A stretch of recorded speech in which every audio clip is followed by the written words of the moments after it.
What's up, guys? Iceman here. So, this is a video made by Rax regarding the Season 5 class tier list. And I'm kind of curious what he has to say about this because I haven't been staying in tune so much to the latest for Season 5 in terms of which build is going to be best or whatever. As many of you know, I intend to enter this somewhat blind in terms of not looking at build guides and so forth, but nonetheless, let's see what he has to say about this. Hi everyone, it's Rax.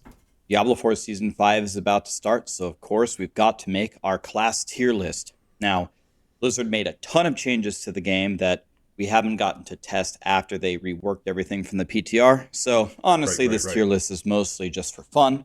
Ton of unique my reworks. Best guess, but let's see if we can get pretty close here. Let's jump in and let's see if you can guess who's going to be number 1 on the tier list for Season 5. Let's get started. Let's quickly go over the methodology if you've never seen this tier list before. We're going to rank all the classes from 1 to 5 in the categories below. First is the best, 5th is the worst. So in leveling, pretty sure my Druid's going to be 5. From 1 to 100, which got buffed massively this season. Speed is their ability to farm overworld events like Helltide, Nightmare Dungeons, low-level hits, the speedy content. All right, that Endgame explains content enough. Is their ability and quality in life in patch notes, really received significant buffs. This is going to change things. Oh my god.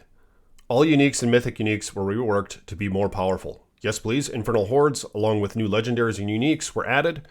Barb key passives were nerfed. Guys, the Barb, I guess, is a little overpowered right now, or he was anyway. Core stats were buffed for all classes except Barb. Base monster XP is now gained up to 30 levels above a character. Holy blasted toad. Yeah, so it's going to be even easier now to get to 100, or 60, I think is the cap. Has that been confirmed yet? I don't know, but yeah, what are your thoughts on that? I mean, I thought it was already pretty easy to get to 100. It took like 10 hours max if you were relatively optimal. So now you can not only boost their level by 10, but you can boost them by 30. So you're going to be gaining a hell of a lot more experience. We're just going to get to 100 a lot faster or 60 a lot faster. I mean, at this point, I don't even care. You know, it's no longer Crown of Achievement like it was in Diablo 2, where it took you a long, long time. I never even gotten to 99 in Diablo 2, and I've been playing that game for 25 freaking years, okay? I got to like 93, 94, never got to 99. But now, I mean, I guess they're equaling it all out, you know, so the toddlers don't whine. So basically a toddler can get on and play now, and it can get to max level, and it can be in par with the big boys already. That's why they're doing it, so toddlers can play and babies. But I mean, nonetheless, it might still be fun, which is why I'm going to be playing Season 5. More videos to come on that. Probably a Storm Druid or a Rogue for that matter. I don't know yet. Iron Wolf reputation has returned. Pit bosses were nerfed and group play now gets full rewards. Pit bosses are harder to kill, I assume. World boss loot was buffed. I don't know. There's a new game mode called key passives and nerf.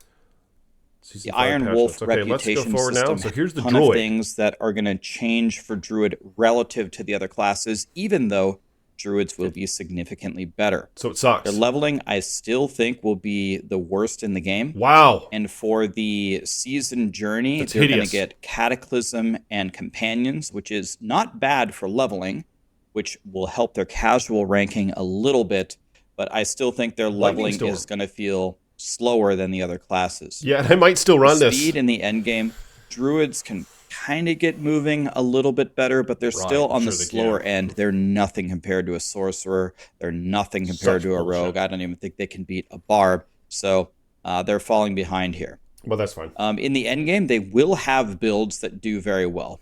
I'm certain of it. There's a lot of theory crafting to be done for Druids.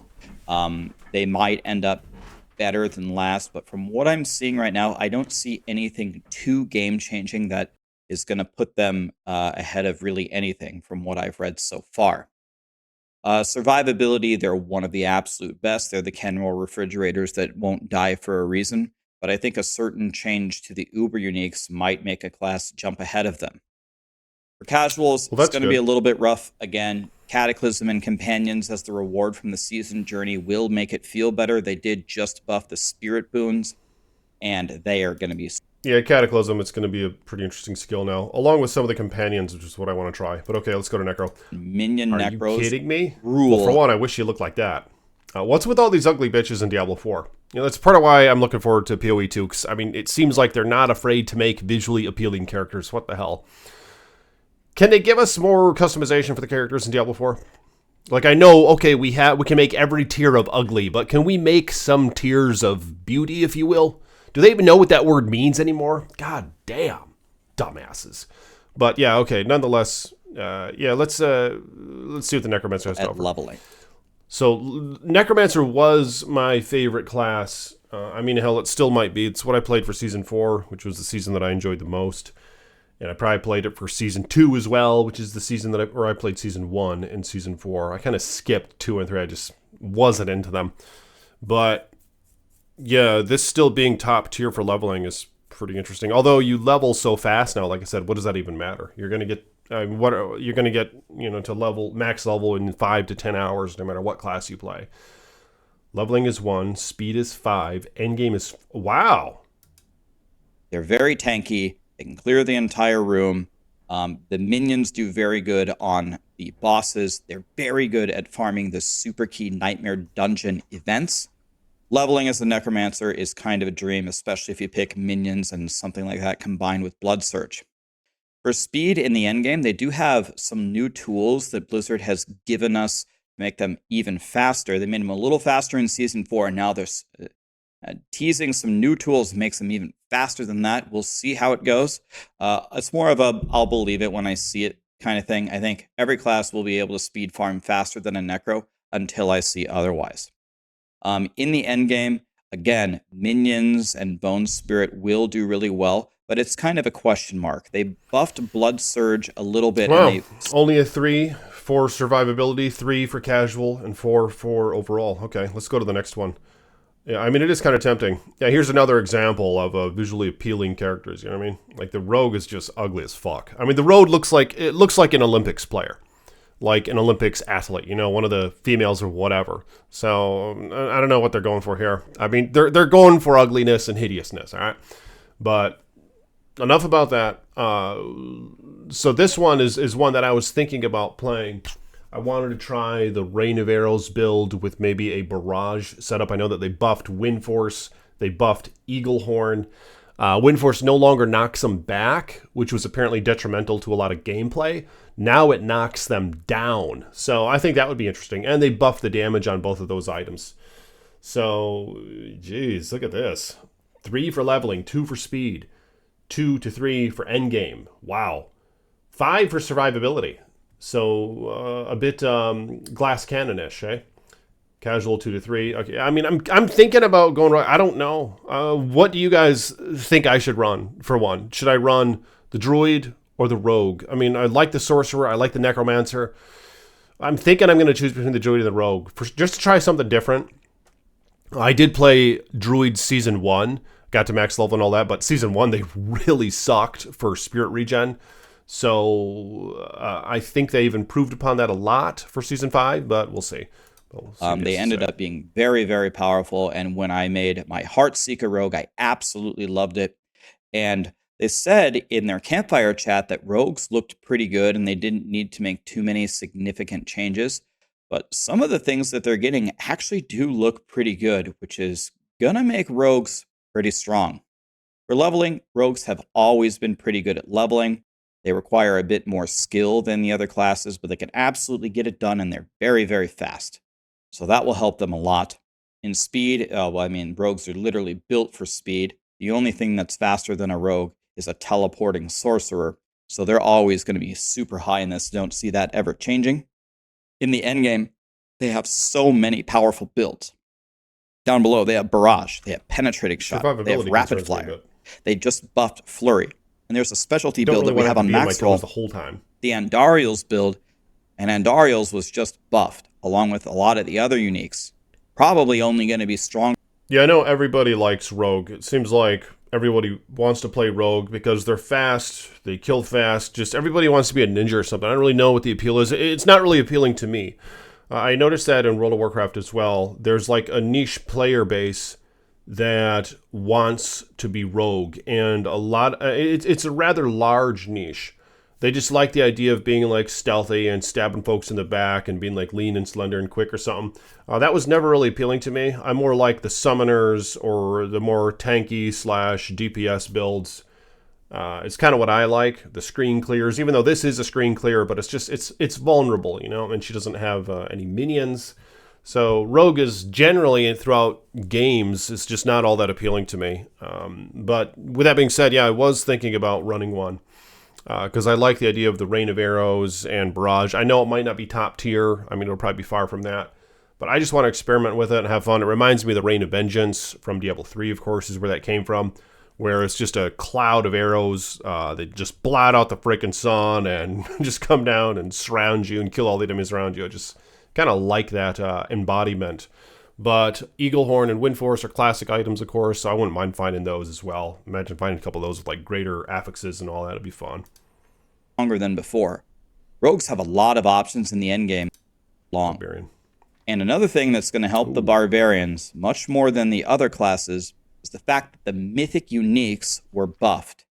The barbarian has so many item slots that they can pick and choose exactly what uber uniques they're looking for to make some of the godliest endgame builds. Yeah, and I that's a good point. still think beyond all the nerfs, that's going to give them amazing. I'm surprised how few characters have additional item slots. You know, you'd think that they would have played on that a bit more, especially with the Spiritborn that we have to pay to get now. But no, they just made it a cookie cutter basic item sheet as the character. You know, I'm kind of surprised by that. I thought they were going to give them something else.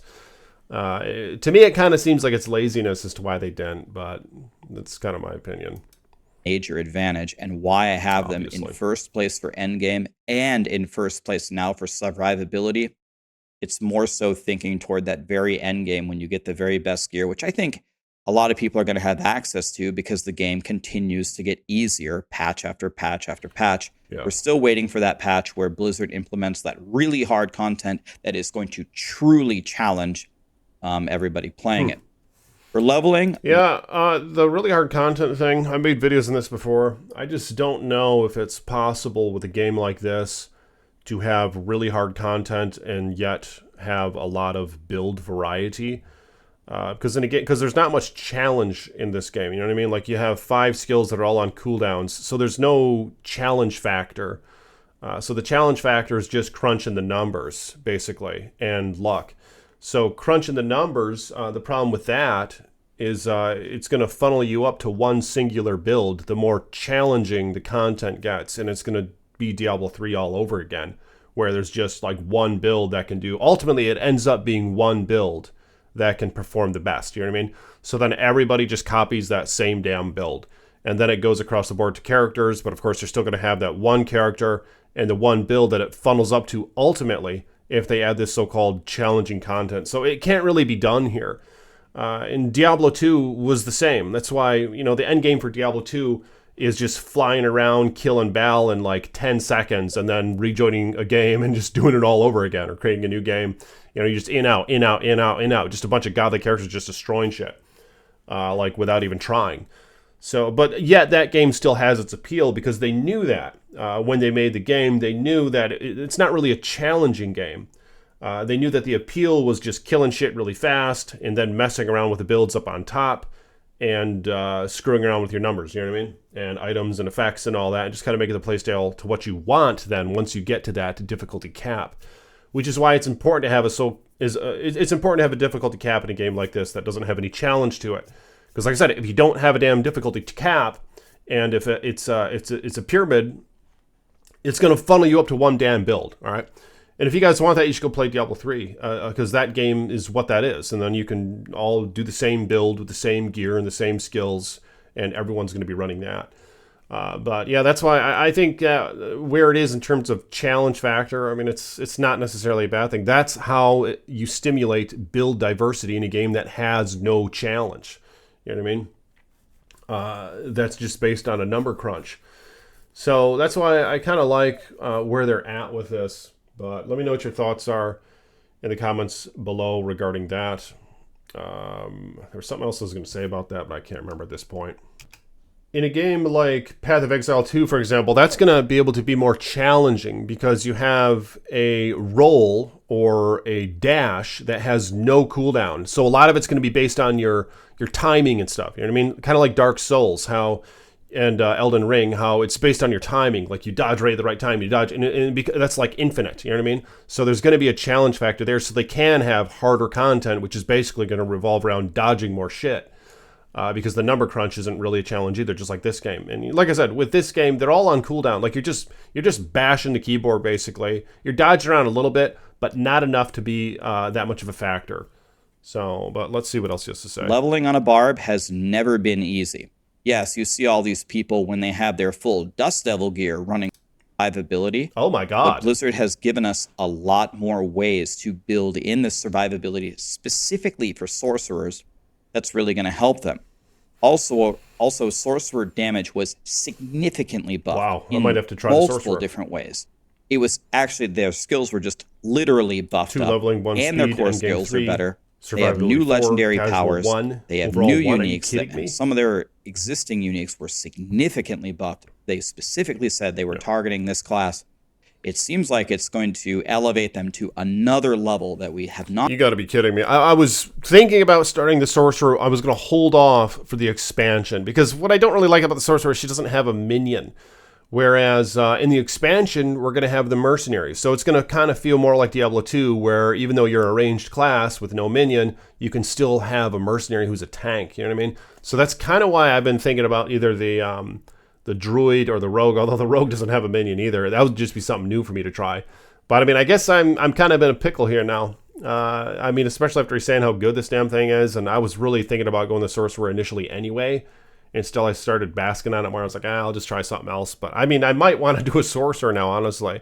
Chain Lightning, Fireball, Firebolt, Firewall, Blizzard are where they shine right now. But I don't know. Not seen them been able to reach in the game so far.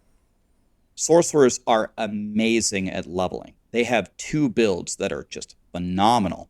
Blizzard and Firewall, both for leveling, especially when you get the specific power for Blizzard, if you find that. Both of them absolutely shred. And don't forget Chain Lightning. And Chain Lightning is what they're going to... I'll be damned. Which class is Blizzard? I'll be damned. Chain Lightning as well. But here's some old chart. I'll link... I'll tag Rax in this video. And let me know what you guys are going to be running for Season 5. It starts tomorrow. Are you kidding me? It already starts tomorrow. So I will be playing it. I might be streaming it on this channel, but I'll definitely be making videos on it. So I appreciate you guys. If you will, like this video, subscribe to the page, and I'll see you tomorrow. Peace be with you.